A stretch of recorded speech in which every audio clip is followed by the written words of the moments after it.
Você tá precisando de um marido? Quer que o pão de cada dia nunca falte na sua casa? Ou você perdeu algum objeto e precisa de encontrar ele? Os seus problemas acabaram. Faça uma prece a Santo Antônio que ele pode te ajudar com todas essas coisas. Olá pessoal, tudo bom com vocês? Eu sou Ana Luísa e sejam bem-vindos ao meu canal. Estamos aqui em clima de festa junina, porque junho é o melhor mês do ano e eu posso provar com pelo menos 5 motivos. O primeiro é que é o mês dos meus aniversários, tanto o meu aniversário natalício, que esses dias eu fiz 23 aninhos, tanto no meu aniversário de batismo, que no dia 26 de junho eu vou fazer 16 aninhos de batizada. O segundo é porque geralmente é o mês em que cai Corpus Christi, um feriado que eu amo demais, e é o mês do Sagrado Coração de Jesus. E os outros 3 motivos têm nome próprio: Santo Antônio, São Pedro e São João, porque festa junina é muito melhor do que carnaval. Para começo de conversa, o carnaval dura 2 semaninhas no máximo. Na festa junina não. A festa junina, ela começa em junho, entendeu? E se depender do brasileiro, ela dura até setembro. E na festa junina, além de cachaça, porque temos quentão, tem comida, entendeu? Tem pamonha, tem caldo, tem maçã do amor, tem diversas outras comidas maravilhosas de festa junina. E além de tudo isso, tem muita dança, tá? Tem quadrilha, tem forró. É maravilhosa a festa junina. Você pode prender os seus amiguinhos na prisão da quermesse, entendeu? Você pode mandar um correio do amor. Você pode roubar o brinde das crianças na pescaria. A festa junina é o evento do Brasil mais célebre do ano. E a gente tá 2 anos sem ela. Vocês não têm noção do quanto eu sinto saudade de uma festa junina. E para iniciar os festejos juninos, nós começamos com ele, o maravilhoso, o glorioso Santo Antônio, conhecido por nós brasileiras solteiras como Santo Casamenteiro, aquele a quem nós nos dirigimos para pedir nossos maridos. Eu tenho um carinho muito grande por Santo Antônio porque eu tenho uma história com esse santo. Eu sou moradora de Vitória, no Espírito Santo, e na época da colonização, a maior das ilhas de Vitória, que não era uma ilha só, era um arquipélago, chamava-se Ilha de Santo Antônio. E ela foi fundada justamente no dia 13 de junho, o dia do santo. E esse é um santo que as pessoas da minha cidade têm uma grande devoção. Mas não só as pessoas da minha cidade, como as pessoas da minha família. Tanto a minha família paterna quanto a minha família materna moravam na região de Santo Antônio, que é um bairro, uma região bem antiga daqui de Vitória. E a família da minha mãe costumava ir sempre na igrejinha de Santo Antônio, a matriz que tem lá no bairro, e depois passou aí na Basílica de Santo Antônio, que na boa, gente, é uma das igrejas mais lindas de Vitória. Vale muito a pena ir lá visitar. Então, desde criancinha, eu tenho uma conexão com Santo Antônio por causa da minha família e por causa da minha cidade. Mas não era nada muito profundo, era bem popularzão mesmo. Mas foi de uns 5 anos pra cá, quando eu comecei a servir na igreja, que eu queria conhecer um pouco mais da história dos santos, que eu me aprofundei na história de Santo Antônio e descobri que, como casamenteiro,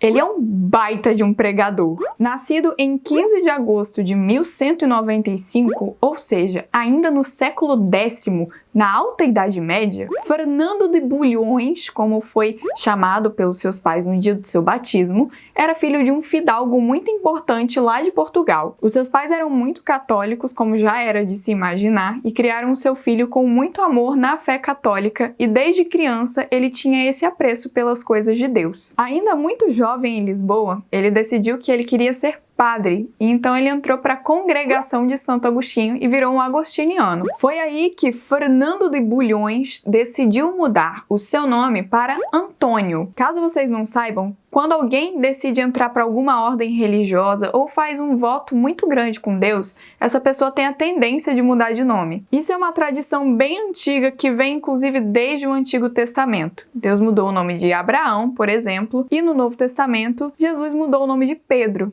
e de Paulo. E o Fernando de Bulhões, estou falando assim porque eu adoro sotaque português, eu fico rindo dentro do meu... E Fernando decidiu colocar o seu nome novo de frade como Antônio, porque ele queria homenagear Santo Antão, que na época, ali em Portugal, era conhecido como Santo Antônio do Deserto. Santo Antão era um cara que morava no deserto, bem doidão assim, estilo de vida bem alternativo. E apesar de Antônio ser mais quietinho na dele, estudioso por lá, uma vez ele encontrou uns caras franciscanos no ano de 1220. Esses franciscanos estavam vindo lá da Itália para passar por Portugal, descer ali no pezinho da Espanha e evangelizar os mouros que moravam no Marrocos. E como qualquer outro ser humano que se depara com um franciscano raiz, Antônio olhou para esses caras e falou: quero ser igual a eles. Eu amei esse estilo de vida. Eu sei o que Santo Antônio sentiu, eu já quis ser franciscana, né? E esse encontro com os franciscanos mudou a vida de Antônio para sempre. Ele deu tchauzinho para os agostinianos e decidiu se tornar um frade menor e foi junto com esses caras lá pro Marrocos. Mas esse negócio aí do Marrocos não deu muito certo. Ele acabou adoecendo lá e foi levado de volta para a Itália, onde era a sede dos frades menores. E ele estava muito triste, porque ele não tinha nem aberto a boca para ninguém para anunciar o evangelho e ele tinha ido lá justo para isso. Mas aí é que tá o plot twist. Santo Antônio, na Itália, conheceu ninguém mais, ninguém menos do que o fundador da sua ordem, São Francisco de Assis. Gente, imagina só, a pessoa conviver com São Francisco de Assis seria meu sonho. E aí lá na Itália, São Chiquinho deu uns conselhos bem legais para Santo Antônio que convenceram ele de ficar lá na Itália mesmo. Como os franciscanos tinham naquela época essa tendência de ir para fora e de andar com os pobres, eles não tinham muito tempo nem muita dedicação aos estudos teológicos. Então, São Francisco pediu uma autorização do Papa para que Santo Antônio pudesse ficar estudando um pouco mais e aperfeiçoar sua pregação. E as pregações desse cara, meu filho, eram maravilhosas. Santo Antônio estudava dia e noite e preparava maravilhosos debates apologéticos para defender a fé cristã naquela época, que era rondada por muitas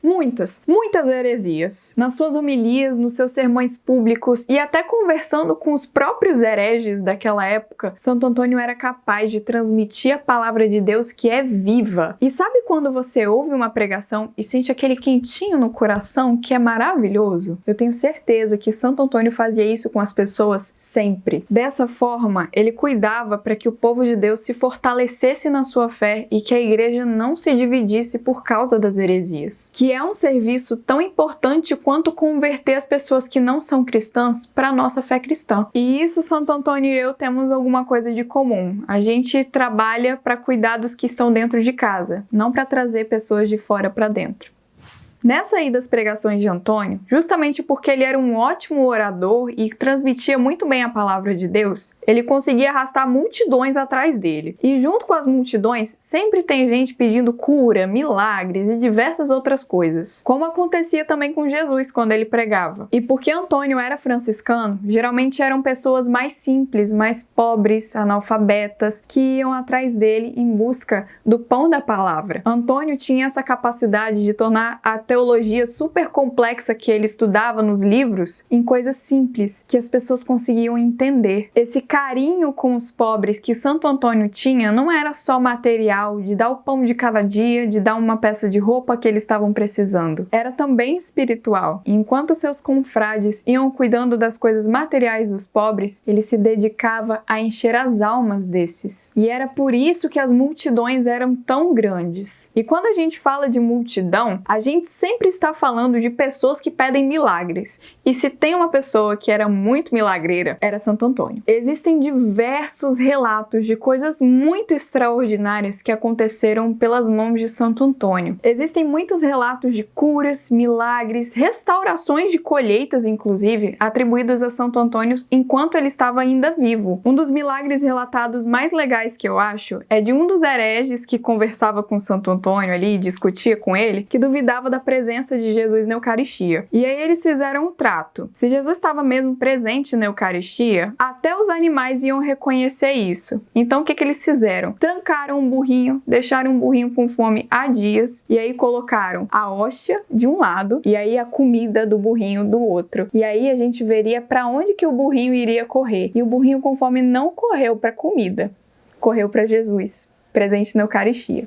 Outra coisa muito extraordinária que acontecia com Santo Antônio, que algumas pessoas já puderam ver, é que ele conversava com o menino Jesus e brincava com o menino Jesus. Como assim, Ana Luísa? Mas Jesus não tá no céu? É, ele tá no céu, mas de vez em quando ele aparecia em formato de criancinha para Santo Antônio e Santo Antônio ficava brincando com ele. É por isso que na maioria das imagens ele tá com o Jesusinho pequeno no colo. Para vocês terem uma noção do quão extraordinária a vida de Antônio foi, ele morreu no dia 13 de junho de 1231 e ele foi canonizado no dia 30 de maio de 1232. Ou seja, a canonização dele foi a mais rápida do mundo! Vocês têm noção disso? E ele também foi considerado doutor da igreja. O apelidinho dele de doutor da igreja é doutor evangélico. E eu já ia me esquecendo de talvez o maior milagre de Santo Antônio que exista. Quando ele morreu e foram fazer o translado do corpo para a Basílica de Pádua, que foi a cidade onde ele morreu, eles desenterraram o santo e descobriram que a língua e as cordas vocais dele estavam incorruptas. Elas não tinham se deteriorado. Então guardaram a língua dele e as cordas num relicário muito bonitinho que está lá exposto em Pádua até hoje. Não se deteriorou aquele negócio.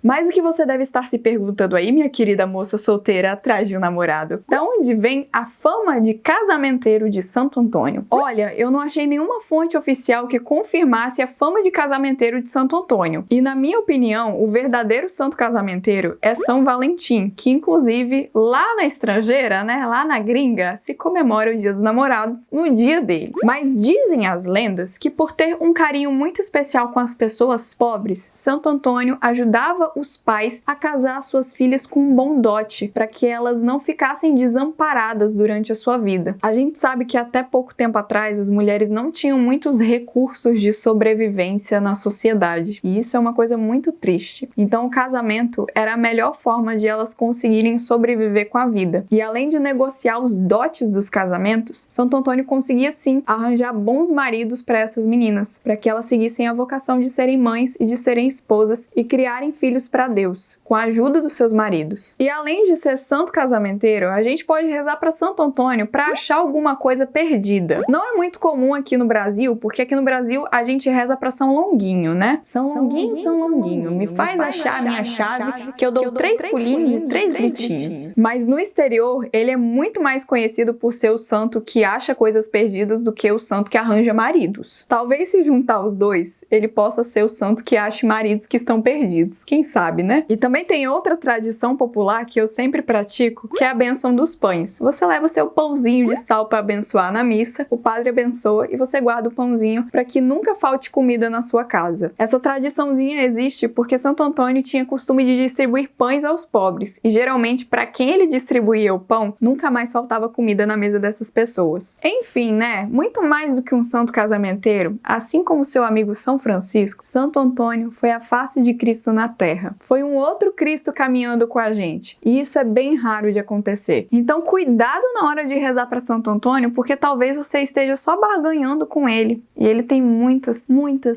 outras coisas que ele gostaria de te dar e você não pede. Quisera eu ser como Santo Antônio. Matrimônio, isso é lá com Santo Antônio. Pula fogueira, ia, ia. Pula fogueira, io, io. Cuidado para não se queimar. Olha que a fogueira já queimou, meu amor. Olha pro céu, meu amor. Veja como ele está lindo. Olha para aquele balão de cor, como no céu vai sumindo. Com a filha de João, Antônio ia se casar, mas Pedro fugiu com a noiva na hora de ir pro altar. Saudade de uma festa junina, né, minha filha? Deixa o like aqui embaixo, se inscreve no canal, ativa as notificações para saber quantos vídeos vão sair mais essa semana, porque serão muitos. Um beijo, meu chuchu, e até a próxima!